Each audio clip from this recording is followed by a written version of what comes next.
Things are starting to heat up around the NFL as coaches and GMs are continuing to interview for jobs and coaches are getting let go. I can't believe that I woke up this morning to the news that Bill Belichick will no longer be coaching the New England Patriots, but here we are, an end of an era.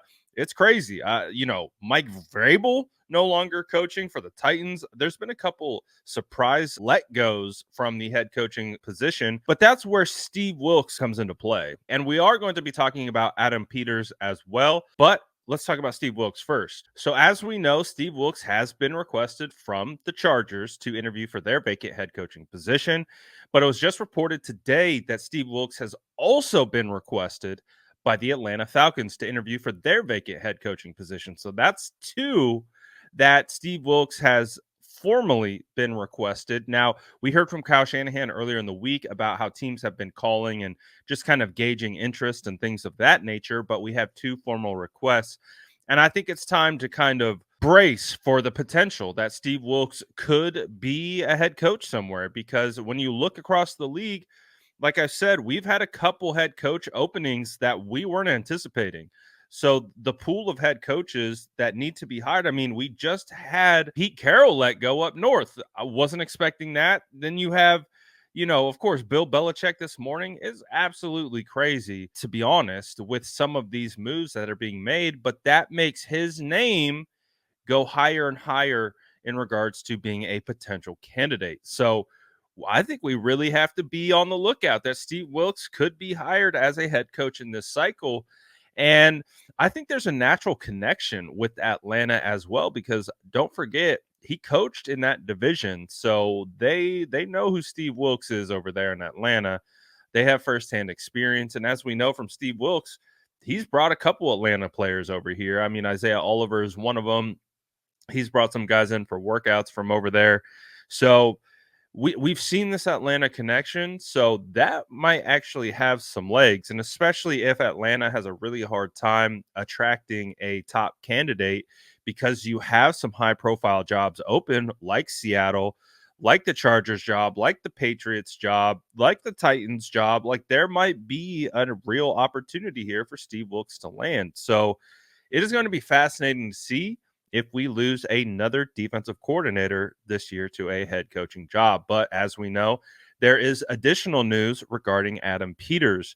And I talked about this when the initial news broke that Adam Peters was going to be interviewing for the Washington Commanders head of football ops job. And he was being specifically recruited by former Warriors general manager Bob Myers. To me, that was a massive red flag for the 49ers that we're going to finally lose Adam Peters to another job. As I've said before, Bob Myers, if you are unfamiliar with him and his work with the Warriors, he's one of the most respected GMs across any sport. Just the way he helped build that Warriors team, the way he helped keep them together. He is a phenomenal general manager, phenomenal.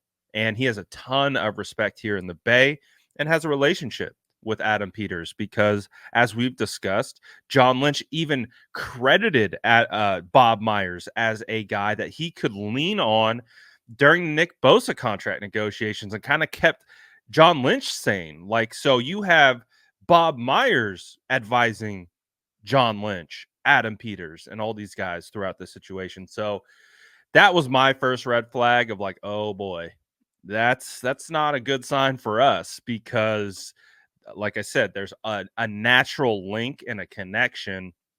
And if Bob Myers is being hired by the Commanders, it brings instant credibility to the Commanders into what they're doing and what they're trying to build. And we already know they have a top pick in the draft.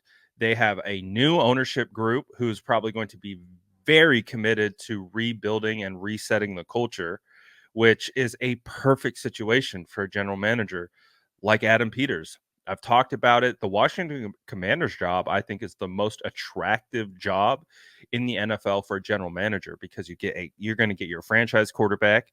They have good players on that team already, and you have an opportunity to bring in your own coach, reset the culture, and start over from scratch.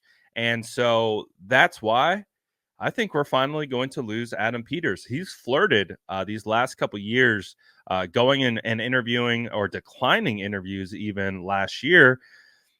But I don't know that there's a silver lining where maybe the San Francisco 49ers could entice him with a title bump, because as it stands right now, he is the assistant general manager.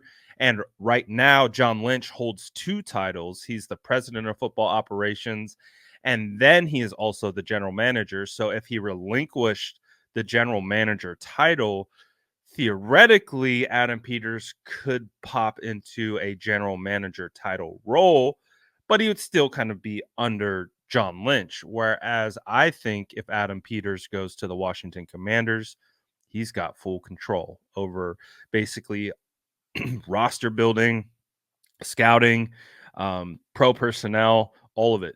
He would be able to do everything, hire the coaching even. So I think Adam Peters is phenomenal. I think he's been phenomenal. I think he's been instrumental in helping build this team through the draft. And we've seen the success that the 49ers have had hitting on late round picks, Talanoa Hufanga, George Kittle, and the list goes on and on of guys that they have hit on, especially later on in the draft. He's been a huge part of that. And this might be the time we lose him. It might be. I'm not trying to be pessimistic. I'm just trying to be realistic. And I think that with all the things that I've just stated, it's going to make this very challenging to keep Adam Peters around. So it's an unfortunate situation. I know if you're a 49er fan, you're like, stop taking our guys. We're tired of it. Sala, D'Amico, potentially Wilks. We've lost Rand Carthon. We've lost Queasy. Now we've lost Martin Mayhew prior. Now it's going to be like, we're going to lose Adam Peters from the executive level. I know 49er fans are like, stop raiding our kitchen. Leave us alone. Let us build in peace. Let us build championship contenders in peace. But this is the problem. What that comes with success is that everyone's trying to replicate that success. So what do? They go straight to the source and they try to pull the pieces out of there to be able to replicate it where they're at. So it's going to be fascinating to see what ultimately comes from both of these situations, but I do anticipate that we will lose Adam Peters in this hiring cycle, and I do believe it's becoming increasingly more evident that we could actually lose Steve Wilks to a head coaching position as well, because if you're Steve Wilks and you get offered a head coaching job, you got to take that. Like he's been a DC for almost 2 decades. He's had like little opportunities to be head coach. He was a head coach with Arizona. That didn't last long. He was the interim head coach with the Panthers, and everyone believed he should have landed that job. And of course, we know what happened, and that wound him up as DC with us. But I think we got to brace. So let me know what you guys think about all this news. Let me know what you're thinking in the comments below. And as always, make sure to like and subscribe for more updates.